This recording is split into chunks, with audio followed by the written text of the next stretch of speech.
আমেরিকার মতো একটা উন্নত দেশের এত পাশে, কিন্তু অধিকাংশ দেশ খুবই ঝামেলার মধ্যে আছে। সেখানে গৃহযুদ্ধ আছে, সেখানে সিভিল ওয়ার চলছে বছরের পর বছর, সেখানে কমিউনাল ভায়োলেন্স আছে, সেখানে আপনার রিলিজিয়াস রায়ট চলছে কান্ট্রিজ আফটার কান্ট্রিজ, সেখানে দেশের ভিতরে ইন্টার যে আপনার গোত্রগুলোর ভিতর লড়াই সেগুলো চলছে। তাহলে তাদের সমস্যাটা কোথায়? আবার ওই ইন্টারনাল সাউথ আমেরিকার ভিতরে দেখেন যে why Mexico is different than Venezuela. আবার ভেনিজুয়েলার এক্সাম্পল যদি দেখেন যে হুগো শ্যাভেজ যখন এটার দায়িত্ব নিয়েছিল তখন why he manage to take millions, hundreds of millions people out of poverty তার দেশে, কেন পারলেন না? তাহলে এই যে রিফর্মের জায়গাগুলোতে দিন শেষে তারা সিম্পলি বলেছেন যে ইনস্টিটিউশন দরকার, কিন্তু এই বই অনেক প্রশ্ন আবার নতুন করে তৈরি করেছে যেটা আসলে উত্তর নাই। যে ইনস্টিটিউশনস হবে কিভাবে, কে তৈরি করবে, ইনস্টিটিউশনসের রুলস কে তৈরি করবে, রুলস অফ বিজনেস কে তৈরি করবে, অথরিটি কার? এই যে গণ অভ্যুত্থানের পরে এখন প্রশ্ন আসছে ম্যান্ডেট আছে কার, কি করবার ম্যান্ডেট? সে কি শুধু ইলেকশনের ম্যান্ডেট নিয়ে আসছে না অন্য অনেক কিছুর ম্যান্ডেট নিয়ে আসছে?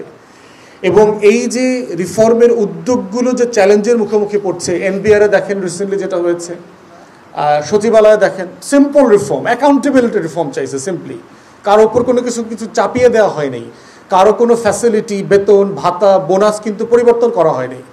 তাহলে কেন সচিবালয়ে ঐক্য পরিষদের নামে মিছিল মিটিং হচ্ছে? আদৌ এটা হওয়া উচিত ছিল কিনা? কারণ অ্যাডমিনিস্ট্রেটিভ বডিতে তো ইন্টারনাল ডিসিপ্লিনারি মেকানিজম আছে এই বিষয়গুলো রেজ করবার, সেগুলো কেন সেই প্রশ্নে রেজ করলো না?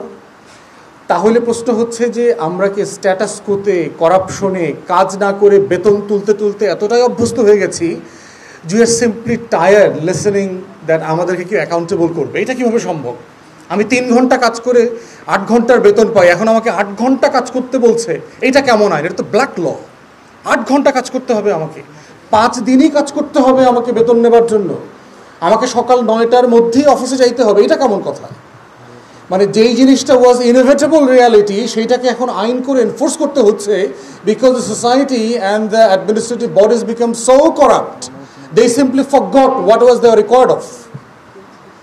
তো সেইখানে দেখেন এটাকে ইনসেন্টিভাইজ কীভাবে করবেন? আপনার আইনে শুধু বলছে ভাই তুমি কাজ করবা, তুমি মিছিল মিটিং করতে পারবা না, তুমি আরেকজনকে উস্কাইতে পারবা না, তুমি কাজ না কইরা ট্রেড ইউনিয়নের অফিসে বসে চা পানি খাই আড্ডাবাজি করতে পারবা না। এরপরে দেখেন ইনস্টিটিউশনাল রিফর্মের একটা বড় প্র্যাকটিক্যাল জায়গা, আমি যেহেতু রাজনৈতিক কর্মী আমি প্র্যাকটিক্যাল জায়গাগুলো থেকে বলছি আর কি।